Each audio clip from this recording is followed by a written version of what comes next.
Reed Sheppard just went insane. That's all I gotta say. Let's get to the episode.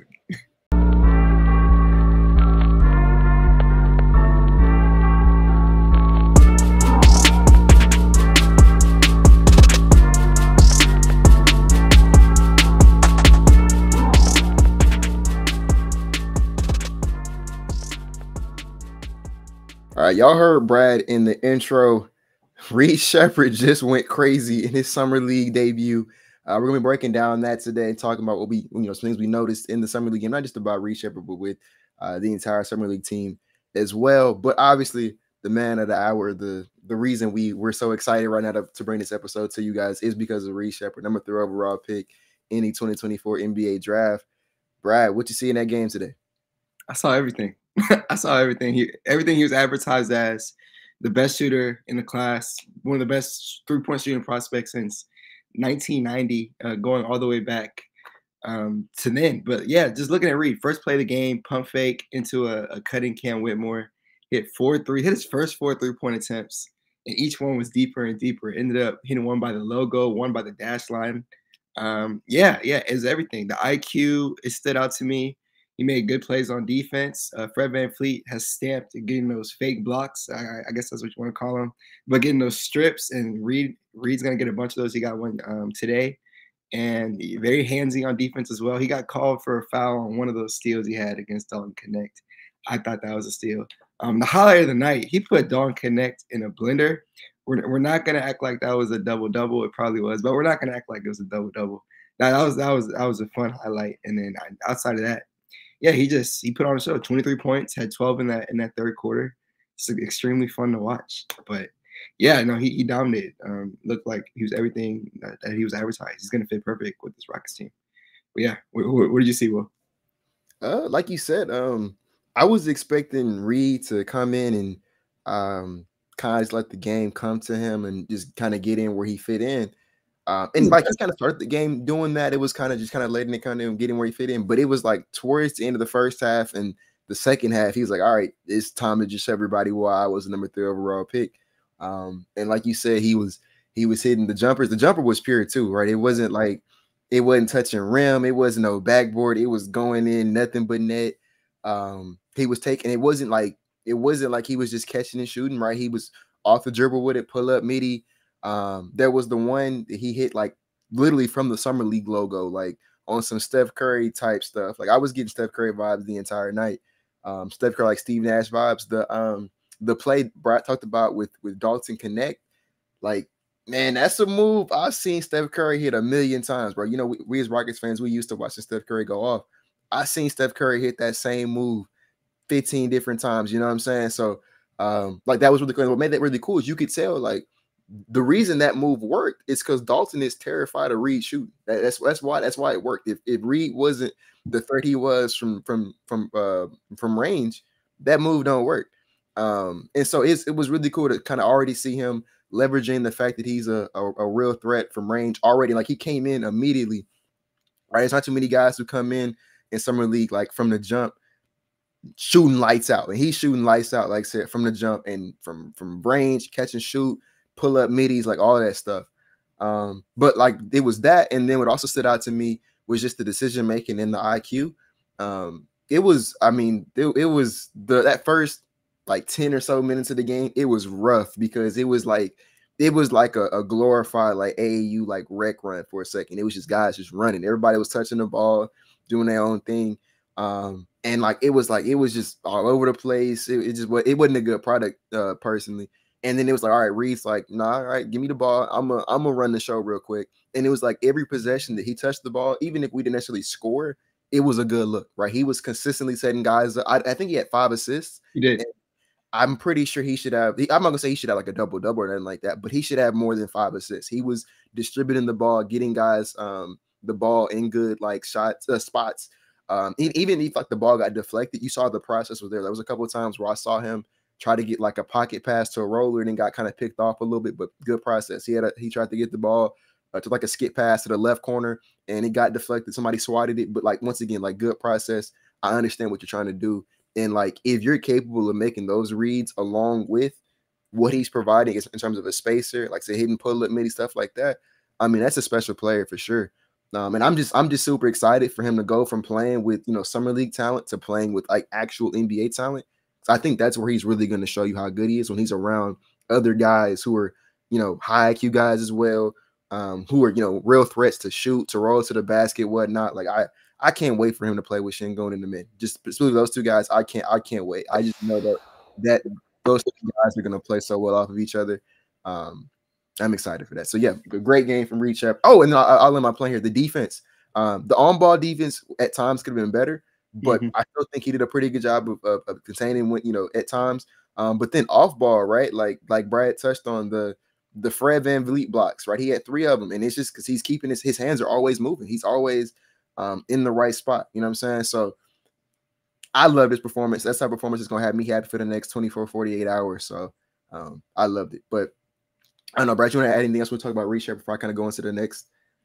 I just want to say his shot is so pure. It's almost like Klay Thompson-ish in a sense. It's how quick it is. It's textbook. It's textbook. And I saw it from jump on the first one that Cam threw him in the first quarter. It was just like, oh, like you really can't sack off him. It's the same thing with Klay Thompson. So yeah, as you mentioned, just extremely excited to see him next to a guy like Alperen Şengün, or again, guys that are drawing doubles like Jalen Green. It's just his gravity, just off the ball is going to speak volumes, and it's going to help everybody out. Last thing I want to say about Reed, very good in transition today, playmaking wise. The cameras were so focused on Bronny, it missed one of them, but he had one where he just threw it up to Cam, and he had an and one layup like immediately. And this is what Will and I have tested on this podcast. Reed's going to excel with this athletic young team just because of his ability to find people in transition. So it's the last thing I had to say. It was such a fun game from him. We can talk about Cam if you want. Yeah, I was gonna talk about Cam next. I was just say last thing I want to add. It's about time we finally have one of them ones when it comes to shooting. Like we haven't had that since I've been a fan of the team, bro. Like we have not we've had good shooters. We had Eric Gordon, Chris Paul, James Harden. Those guys are good shooters. We ain't had somebody where it's like when we were I said we're Rockets fans, so we know what it's like to be on the other end of Klay Thompson and Steph Curry catching a wide open 3. It's like, man, that's going in. Go ahead and get back on. We had not had that, and it's looking like we got that in Reed Sheppard. So that's really, really exciting to see. But go on to Cam. I'll take over for Cam. Yeah, Cam. Slow start, 0-5 in the first half from 3. But we all know who Cam Whitmore is. Just he's going to attack, and he ended up with 20 and 10. 4 assists. Shout out to him. He had 10 rebounds, 4 assists, ended up with 4 steals as well. I like the defense. Very active on the boards. And I liked his chemistry with Reed. Reed found him a bunch in transition, as I mentioned, and also on the backdoor cuts. And Cam had another nice backdoor cut. I forgot who fed him the rock. He got it for a slam. So just his movement off ball. Again, he's not going to be the guy on the Rockets who's going to have the ball in his hands a lot. So I'm looking at his off ball movement, and I'm looking for him to not take so many bad shots. He took a few bad shots, I will say. More than a few. I'll say this. There was one shot he took at the end of the second. It was around 42 seconds. It was it's one of those shots you want to take around 30 seconds if you're going to take it, because you want to go for a 2-for-1. That's one, for instance. That's not a good shot, man. You can get a better one than that. But I was stand on this. Cam has all the talent in the world. I'm very high on him. He just turned 20. And all that stuff is going to come together. Again, very solid outing from him. Just has to work on that shot selection. But that's all I had to say about him. Yeah, for me with Cam, that's always going to be my thing with Cam Whitmore.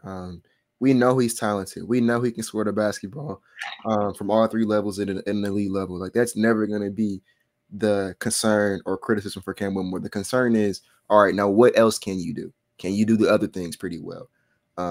And he kind of figured that towards in the game, but it was rough to start. It was rough. He was definitely, I think, forcing the issue way too much. I think that off ball, his defense is still, that's still a work in progress for sure. For him, it's just about making the right play and making the right decision, and not. I like the fact that Cam Whitmore thinks he's the best player on planet Earth. I think he should have that mentality that he's the best player in the league at 19, 20 years old. But you can't play like you're the best player on Earth, where you can just take every shot and, try to drive on 3 players and still finish. Like, you got to play a little bit smarter. And I wanted to see him do that. But I also knew coming into summer league that he wasn't going to do that. Like, I knew that he wasn't coming to summer league to work on his playmaking and decision making. He was coming to summer league to put up 30 points a game. And so that's why I didn't want him to play. Be honest with you, I kind of just preferred it if he just sat it out because I knew what he was going to do, and that's exactly what happened. So I was a little disappointed that he didn't score more efficiently. If you were going to force the issue like that, I kind of did want to see him be more efficient at it. But summer league game 1, like, I'm not really tripping on it. I don't think he's cooked as a player because he didn't, actually he didn't even have a bad game, quote unquote. He just had a rough start to it, and kind of figured it out towards the end. But yeah, I want to see more from Cam Whitmore today than what I did see. And then I really quick, I touched on AJ Griffin. That's another guy who didn't really feel his impact as much as I would have wanted to. He had 8 points, 7 shots, 0 of 3 from 3. The defense definitely, like, we know he's a work in progress on the defensive end, and that was definitely apparent tonight. The defense could have for sure, like, the defense as a whole for the team was, like, especially in that first half, it was terrible, bro. Like, it was god awful. They figured it out towards the end a little bit, but that first half, man, it was terrible defense. Just from the whole team as a whole. But yeah, AJ was out there, and his defense was definitely he was out there getting kind of moving. Like, they was getting lost on switches a lot too. It was bad. But yeah, he didn't really get to do too much. Didn't really get to show me too much about him. And it is what it is. Like, once again, I'm not saying that he's a cooked product because he struggled in 1 game of summer league. He still has the whole rest of the league to figure it out. And if nothing else, if he just doesn't figure it out, like we talked about in the last podcast when we traded for him, like, who cares? We gave up pick 44 for him. Like, it's not like we gave up some sort of premium asset or something we're going to miss. So hopefully we don't have to have this conversation. Hopefully next time we come on here, he's showing out and we can say some more positive things about him. But yeah, he definitely struggled today too. And I think that's really all. Nate Williams went to the left. He went to the left like 15 times today and got to the rim all 15 times when he went left. So he actually did. Like, Nate Williams looked like he was prepared for this moment. I think he was. I think he played better than Cam Whitmore today. I think Reed was the best player. I think Nate Williams is the number 2 best player on the team. Yeah, really good at going left and getting to the. He had some really tough finishes that I was like, I don't even know how you made that one. So yeah, shout out to Nate Williams. But I think that's all I want to add on. Yeah. Only other thing to touch on. Yeah, Nate Williams. If you really watch Rockets games, you'll see Nate Williams in the cut, and he's pretty productive in his minutes.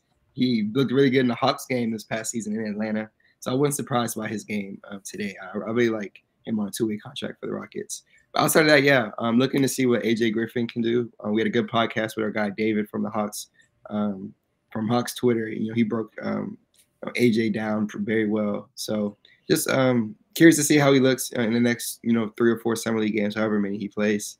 Again, defense has to be better. He didn't make a 3. Very exciting putback to start the game. Yeah, nice play. He had another dunk later on too. Like, his athleticism is still pretty functional. He just got to put everything else together. Yeah. I was mad with the camera crews again. They cut that play off from AJ Griffin.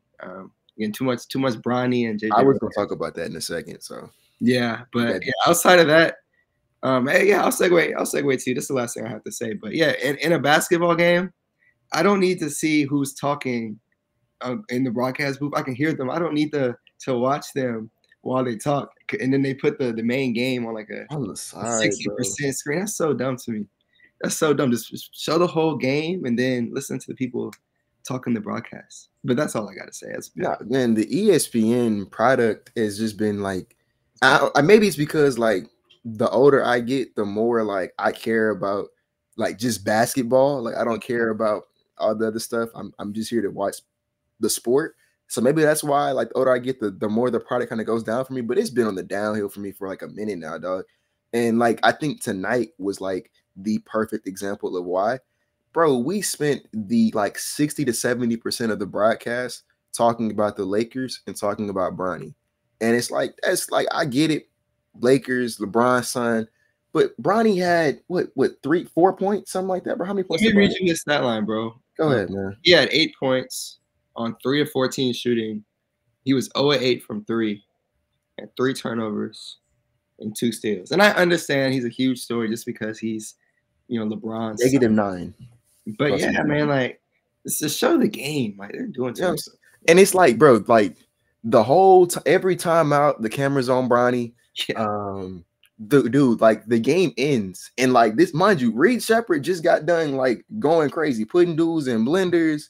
You know what I'm saying? Hitting logo threes, finding dudes, cutting to the like he put on a real like a highlight worthy like show. And the first thing they show is the 3 made baskets that Bronny like he went off or something. It's like, bro, not only did bro lose, he didn't perform well. Like and the number 3 overall pick literally just did. Like talk about that. You know what I'm saying? Yeah. So the fact that the entire broadcast was just like one big Lakers commercial, it was. I don't know, man. They got to do better than that. Last thing, Craig, Houston's yeah. reporter, a broadcast guy, he just said like, "Yo, this is terrible." He just tweeted out if you haven't seen it, Will. It's a terrible product. Yeah, that's all I got. It like I said, bro. I get it, Lakers, LeBron, son, but like, man, cover the game, bro. Like, especially, it's almost insulting to my intelligence as a fan to like do that. It'd be one thing if Bronny was going crazy, and it's like, all right, cool, I get it. He going crazy, Bron's son, bro. He was bad today. You know what I'm saying? Like he had some good defensive moments. I give him that, but as a whole, he did not have. If his name was not LeBron James Jr., no one's talking about his performance tonight. And I think that as a fan, you got to respect my intelligence enough to know, like, he didn't hoop tonight. Like, stop trying to. You showing me these same highlights, like it's the same highlights he had in the first quarter. Like it was his whole performance. Like, bro, we get it. He didn't hoop today. I can look at a box score and see he shot. He said 3 for 14, something like that, bro. 0-8 from 3. 0-8 from 3, man. He was just out there like, bro. I can see that, bro. So I don't know, man. They got to do. I mean, they're not gonna do better because next time the Lakers play, it's gonna be the same thing. But yeah, hopefully we play the Wizards on Sunday. It's gonna be Alex Sarr versus Reed Sheppard. So hopefully that'll be a bit more like properly covered because it would be 2 top picks going up against each other. But yeah, great game from Reed Sheppard. Like I said, love what I saw from Nate Williams. Got some things we got to work on with Cam Whitmore, AJ Griffin. I'm like I said, I'm gonna rewatch this game. I'm gonna enjoy watching what we saw from Reed. Yeah. Last thing I'll say, I just saw a good tweet. I can't wait to see Reed Sheppard coming off his screens from Steven Adams and those pick and rolls and pulling from 30. Steven Adams is one of the best screen setters in the league. I just thought about this. So there's a lot to be excited about, but we'll probably be back. There's a Rockets game on Sunday, depending on what happens. If not, then we'll be, of course, covering the entire Summer League. So appreciate y'all for tapping in as always.